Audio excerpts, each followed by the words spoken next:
व्हिडिओमध्ये मी तुम्हाला सांगणार आहे प्रिन्सेस कट ब्लाऊजची स्टिचिंग कशा पद्धतीने करायची सोप्या पद्धतीने। इथे तुम्ही बघू शकता अस्तरला मी अटॅच करून घेतलेला आहे ब्लाऊज पीस।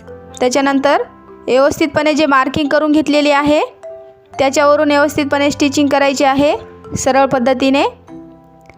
खूप सोप्या पद्धतीने मी तुम्हाला स्टिचिंग करायचं सांगत आहे।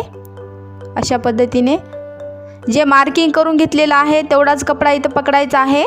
अशा पद्धतीने तुम्ही इथं व्हिडिओमध्ये तुम्ही बघू शकता अशा पद्धतीने खालचा जो टक्स टाकलेला आहे त्या टक्सपासून स्टिचिंग करायची आहे सरळ पद्धतीने।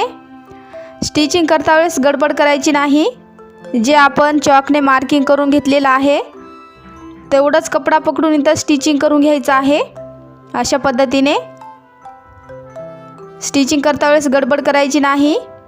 अशा पद्धतीने स्टिचिंग करा तुम्ही। कपडा जो आहे तो व्यवस्थितपणे पकडायचा आहे। प्रिन्सेस कट ब्लाऊजची स्टिचिंग करणं खूप सोपी पद्धत आहे। अशा पद्धतीने तुम्ही ट्राय करा। त्याच्यानंतर इथं डबल टिप मारून घ्यायची आहे सरळ पद्धतीने। डबल टिप मारून घ्यायचं आहे। डबल टिप मारल्याच्या नंतर फिनिशिंग खूप सुंदर येते। त्याच्यानंतर तुम्ही इथं लक्षपूर्वक पहा खालचा जो टक्स आहे तो पण इथं व्यवस्थितपणे टक्स मारून घ्यायचा आहे। अशा पद्धतीने तुम्ही इथं पाहू शकता। त्याच्यानंतर तुम्ही इथं लक्षपूर्वक पहा अशी आलेली आहे। त्याच्यानंतर खालच्या साईडने मी इथं पट्टी अटॅच करत आहे। पट्टी अटॅच केल्याच्या नंतर फिनिशिंग खूप सुंदर येते। अशा पद्धतीने तुम्ही पट्टी अटॅच करायची आहे। पट्टीचा जो कपडा आहे तो खालच्या साईडने पकडायचा आहे।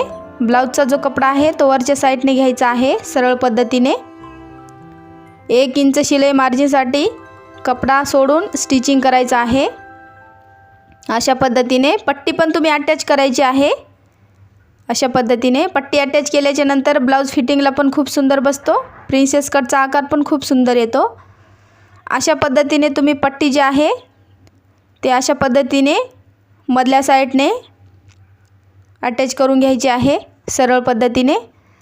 त्याच्यानंतर वरच्या साईडने स्टिचिंग करून घ्यायचं आहे। खूप सरळ आणि खूप सोपी पद्धत आहे मैत्रिणींनो। अशा पद्धतीने तुम्ही प्रिन्सेस कट ब्लाऊजची स्टिचिंग करा। खालच्या साईडने पट्टी अटॅच करायला विसरू नका। पट्टी अटॅच केल्याच्या नंतर ब्लाऊज फिटिंगला खूप सुंदर बसतो। अशा पद्धतीने तुम्ही नक्की ट्राय करा।